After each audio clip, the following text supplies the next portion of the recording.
Today, I'm going to be showing you my day in the life as a cardiac sonographer. What my job looks like, what it involves, little helpful details. I guess the most important part before you actually do start your day isn't the mentality you're supposed to have. It's the scrubs you're wearing, because you need to be comfortable throughout the day. Figs, if you're watching this, please sponsor my next videos, please. Thank you.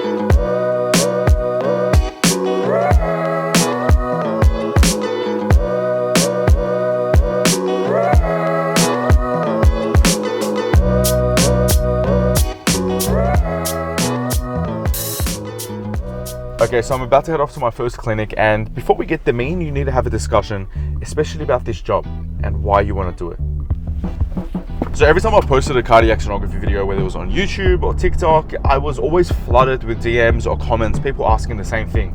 How do I get in? How do I, follow your pathway? What is cardiac sonography? I ended up having a question back. Why do you want to do this job? Why not do general ultrasound? Why not do nursing? There's so many other pathways that people could take, but you got to ask yourself, why do you want to do this job in particular? We're dealing with lives here, okay? Put your ego aside, put your need of, I want to have a cool job to show off in front of other people. If you love the heart, that's a great passion to start with. You could get into cath lab, you could become an ECG tech. There's so many other pathways. You need to really know why echo. And another important question to ask yourself is, am I made for this? Is this something that I can actually do? If we have patients coming in who have cancer, have lost all their loved ones, are living alone now because most of them are older generations, what are you going to say in that moment? Where so many people go wrong, especially when they have this great idea of wanting to become a cardiac sonographer or get into the medical field. These are people, not patients. There needs to be a certain quality about yourself. You gotta be soft, empathetic, kind. You can't just do your scan and get them out. You need to have a certain mentality, especially in the morning when you're driving to the clinic before you tackle those tasks. I could honestly give a TED talk for the next 20 minutes about these points, and it's only because I care a lot, and I want you guys to care a lot too. Anyways, we're pretty close to the site and we're gonna be parking up soon. I'm feeling ready. Are you ready? This is the mentality we should be having. We need to be ready for the day, so let's see how it goes.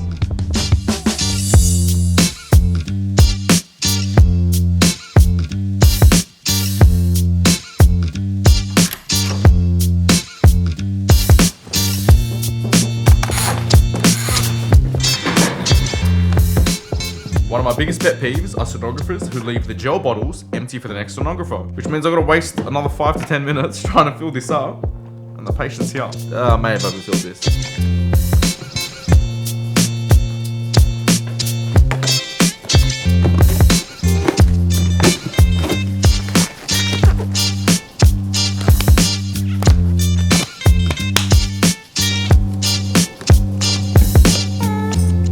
Now, before we start scanning, what are we looking at?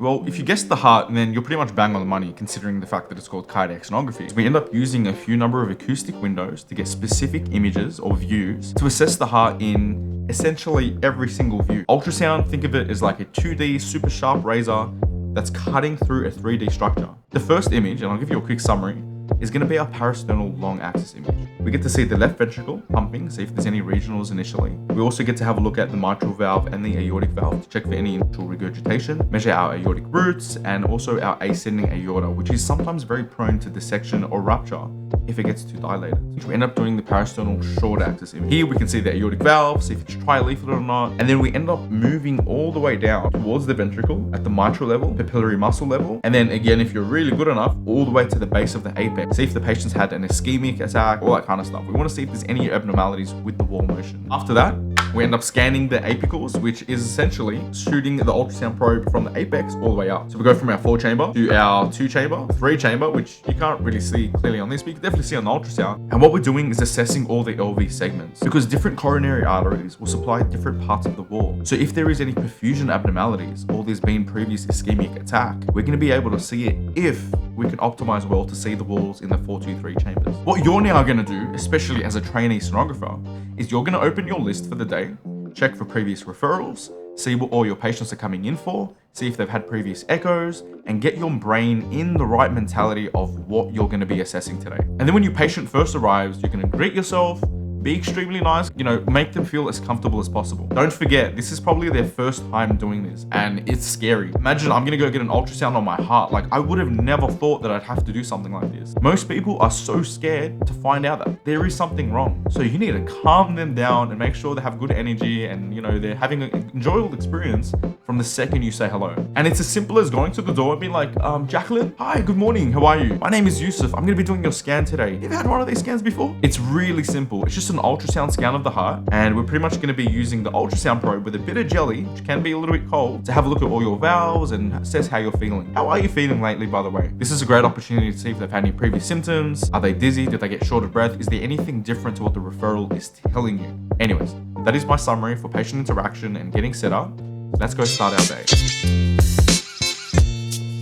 So currently I'm a second year cardiac sonography trainee, and for one of my subjects at university, I need to submit a case study on aortic valve replacements.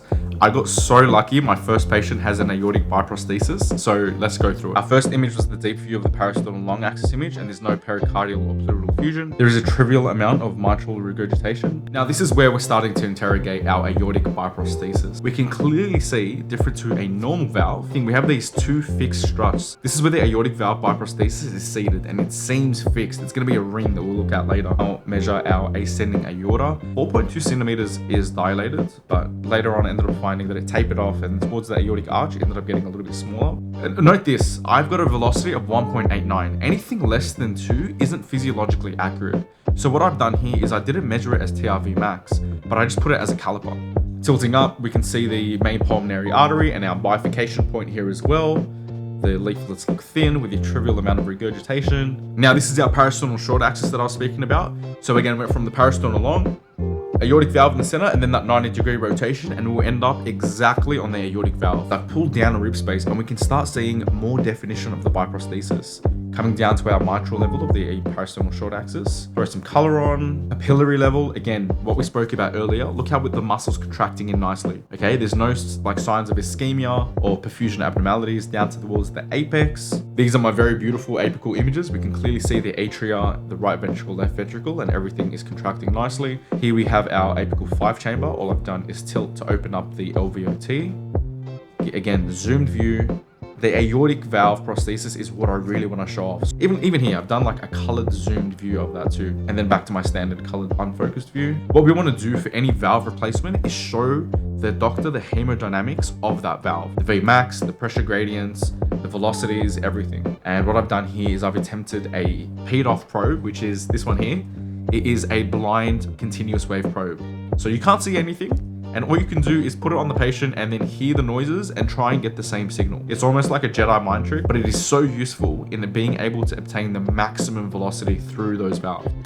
Let's get to report writing. So the takeaway from this morning session isn't ergonomics and how to position your shoulder for pain and all these things people keep, shoving down your throat. It's 1, how you deal with the patient, your empathy, your level of courtesy, making sure that they feel comfortable. Again, like I said, they can be scared and nervous for the first time getting their heart scanned. 2 is going to be how respectful you are to the workplace that you're in, making sure that you take care of the space and leave it in the way that you found it. Gel bottles, linen, everything, just making sure it's nice and tidy for the next person because you'd expect the same. And thirdly, most importantly, and it's kind of dumb, but make sure you're doing your job correctly because everyone is watching. Trust me. You're submitting something to a cardiologist who's had, decades of experience and learning. The last thing you want to do is do something stupid, which is easily avoidable. I have about 2 hours before we have to head off to the next hospital site. Hospital sites are a bit chaotic. Everything's full on. You're getting inpatient, last minute bookings. You have patients who come in from CCU, ICU, ED, presenting with whatever, and you got to figure it out. We're gonna get there. Good little morning, don't you think?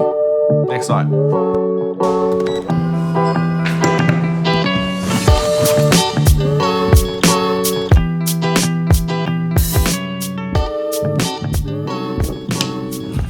So we've just arrived at the hospital and it's looking very clinical as expected, but hospital sites are so different, especially as a sonographer. And the main reason why is because we do something called inpatients, where, as the name suggests, patients come in presenting with a whole range of symptoms from chest pain to dizziness or whatever's going on, or even after a car accident. And then when they're admitted to the ward, we have to go up and scan them. It's not as easy as getting them to sit down next to us and we scan them by the bed. We're on our toes, we go upstairs. Sometimes it's fresh out cath lab or all these surgeries.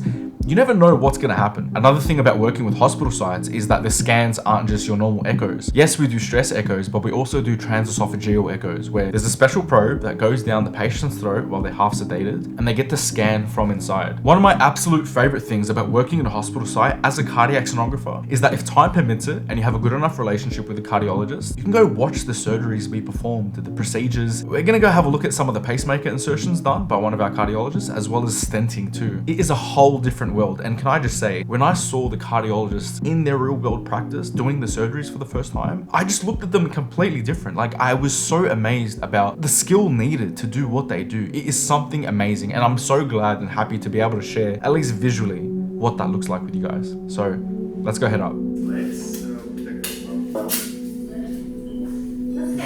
any cardiac procedure, we need to keep it very sterile as much as very well, so we don't contaminate. Yes, let's do it. Yes, Greg, what are we doing today? Your own words. Thank you, Greg. Okay, so don't wait. Once I wash it, I need to lift your arm up. Let's keep it there until we put the sterile drape over you, and then we will put it down, okay? A sharp stick, scratch and stick, and just have a look on the surface, okay? Maybe a chin tuck then.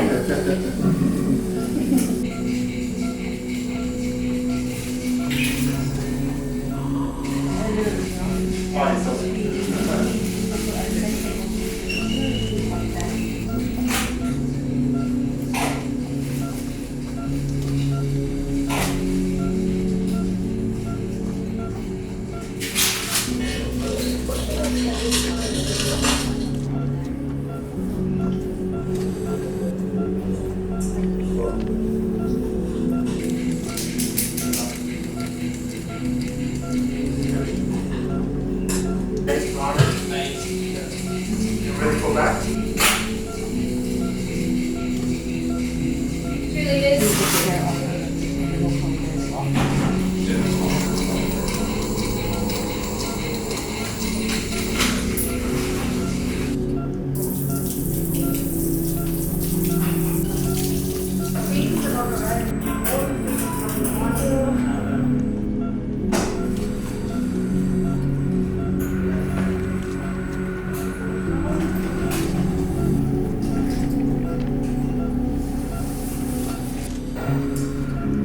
Thanks for the battery.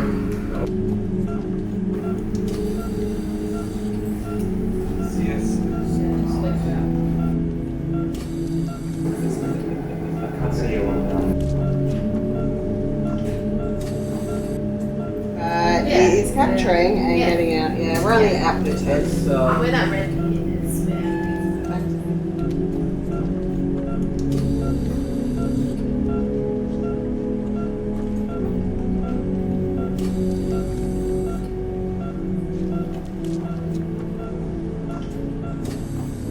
So a few referrals for a couple of inpatients just came through. Can I just say, if you're ever doing inpatients, the most important thing before you leave, gel, electrodes. The amount of times I've gone up onto these wards and I've forgotten them, or it's been like run out and I haven't checked before I left. Anyways, you're gonna end up having to come all the way back down, but let's start heading up towards the wards. Thing is, like, doing inpatients, although extremely difficult, especially when I first started training, I feel like made me a better scanner. You know, they say like diamonds are made under pressure. It's one of those situations. We have 2 referrals for the inpatients. The first is for a systolic murmur, and the other one was to query vegetation. And then as soon as I'm done with those 2 patients, I'm gonna go over to, which ward was it? I'm gonna find out which ward it was, but there's a toe procedure we have to do with one of the cardiologists too. So, bit of everything. Every time I come up with the ultrasound machine and I'm like wheeling it around, I always feel like the Harry Potter lady. Anything from the trolley? All right. Anyways, I just got to the ward and I found my patient. I'm gonna go do this scan and I'll see you guys back in the lab. We'll go over everything together.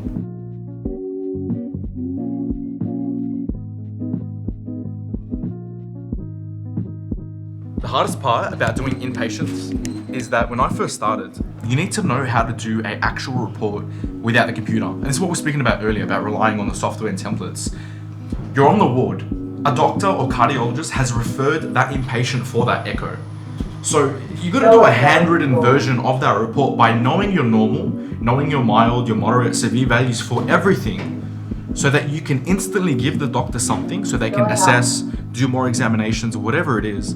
You can't rely or, I guess, expect the template to do the work for you. And although it seems more difficult and people don't like working in a hospital, simply being forced to know really what you're doing, know the ins and outs, know your values, it's really the only way to learn and actually progress as a sonographer. One of the patients ended up having severe aortic regurgitation, and I'm just going to go through a few of the main findings as to how I came to that conclusion, other than the fact that it was pretty obvious with all the color intensity and the eccentricity. Starting off with our personal long axis image again, I'm just going to quickly show you the focused view of the valve on the right coronary cusp bulging back towards the LVOT, and this again is another sign of one of the severities. And if we incorporate some color Doppler, we can see that the color jet right now is aliasing, which is telling me that it is eccentric. Moving on, we have our apical 5 chamber. I've just gone skipped straight ahead. We're going to get a zoom view of the valves, again interrogating them as much as possible, throw some color on. What I've done here is I've done a simultaneous view where we can see the valve and the color zoomed in. Another important thing to note here is that whenever we have severe AR or any regurgitant flow, the next cycle will have a larger stroke volume because it's contracting all the blood that was filled through the atria as well as the regurgitant volume together, which again is creating our velocity acceleration of 1.4, and later we can calculate exactly what the regurgitant volume is and minus that to find our true stroke volume. In our apical 3 chamber, zooming into the valves, adding some color, and here in this view especially, we can really see how eccentric the jet is and it's wrapping around. And this is one of my personal favorites, even though a lot of people don't do it. We can use color M mode to really show here where all this flow is coming back. Even though on color Doppler, we can see that red jet coming back towards the aorta, if we use color M mode, we can really visualize it and see the timing of that regurgitation. Anytime that we see flow reversal, it's pretty certain that our grade is already at severe. By the way, it is Ramadan and I am fasting and tired, which is maybe why my energy is getting a little bit slumped. We are still going to go through that toe procedure that I did with the doctor, maybe after I break my fast, but we'll go through it at home. I'm going to finish up these last 2 patients and then wrap up from today. Also clean my room.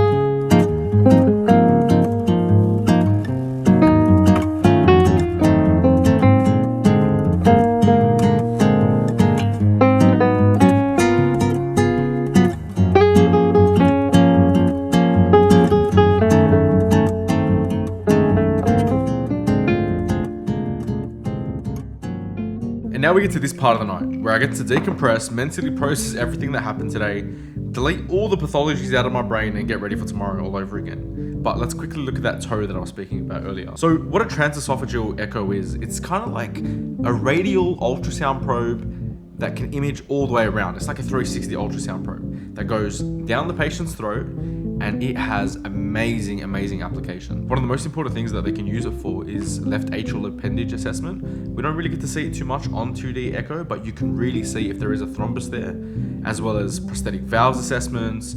We can have a look at endocarditis. These are some of the images that I was taking earlier today. So for example, here, if we're looking at the mitral valve or even the aortic valve, it gives us the perspective of the surgeon as though we're looking through the valve itself from the perspective of the atria.